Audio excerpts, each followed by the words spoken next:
Assalamualaikum warahmatullahi wabarakatuh. Welcome back to my channel Muza Knows Everything That You Never Knows. Okay, jadi hari ini Muza sambung lagi dengan konten di mana kita sekarang ni musim pelajar yang nak ambil SPM. Tapi hari ni macam korang dah baca kat title, macam korang dah baca dekat first korang tekan video Muza ni.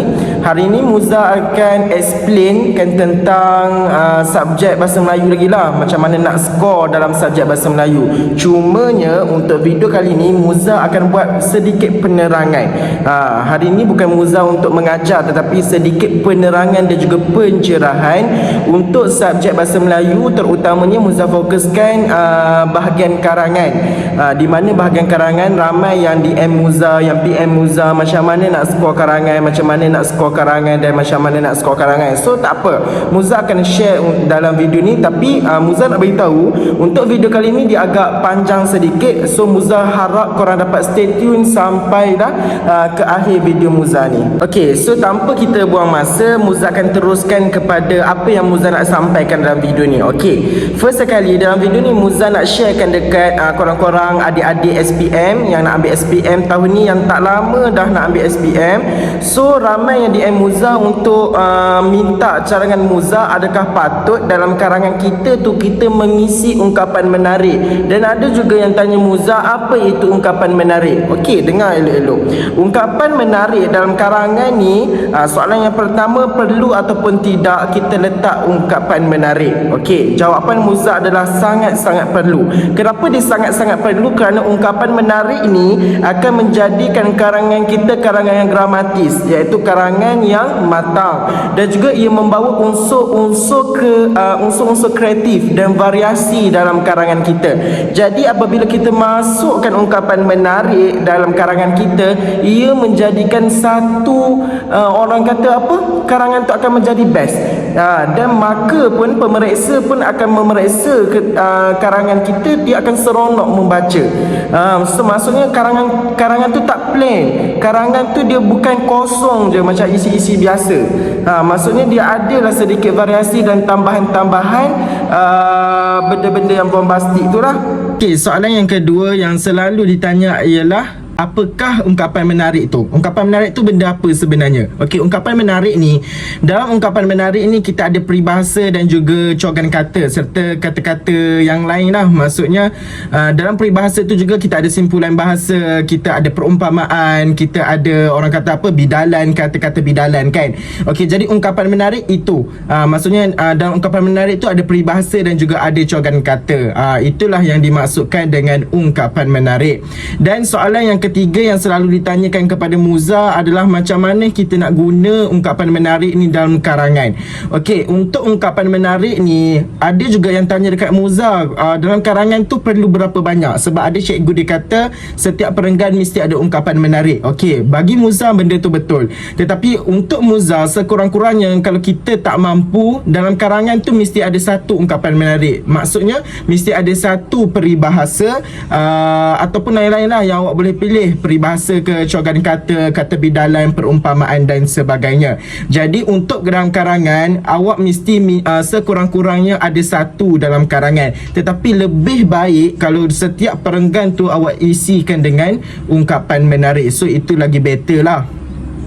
And then soalan yang keberapa? Soalan yang keempat. Soalan yang keempat adalah, macam mana kita nak guna ungkapan menarik tersebut dan macam mana kita nak masukkan ungkapan menarik tu dalam perenggan kita. Okey, awak kena faham.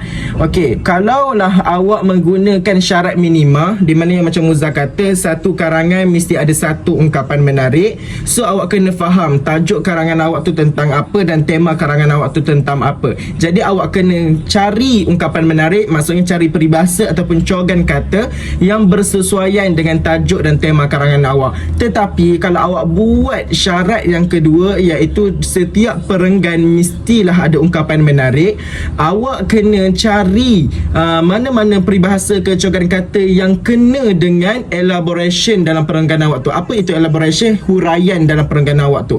Contoh perenggan kedua ataupun perenggan ketiga, maksudnya perenggan ketiga ni ni adalah untuk isi kedua dalam karangan awak menceritakan tentang apa? Cerita tentang peranan didikan di sekolah. Jadi awak kena cari peribahasa yang berkenaan dengan didikan, dengan pendidikan awal, di mana contohnya melentur buluh biarlah dari rebungnya. So benda tu kena.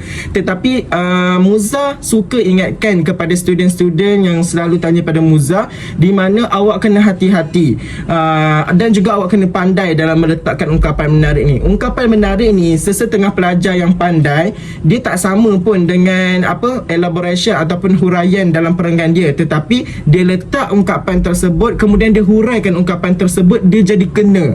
Ataupun atas-atas tak kena, tetapi sebelum dia masukkan ungkapan menarik tersebut, sebelum dia masukkan peribahasa tersebut, ayat sebelum dia ataupun ayat yang di atas tu, dia macam dah ada orang kata bau-bau untuk kemasukan. Maksudnya dah ada orang kata tanda-tanda yang ayat tu masuk dengan peribahasa yang bakal dia letak selepas dia tulis ayat tersebut. Itu jadi perbezaan dia lah. Jadi korang kena faham macam mana penggunaan ungkapan menarik supaya dia tidak jadi sesat, supaya dia bila pemeriksa baca tak kena pun.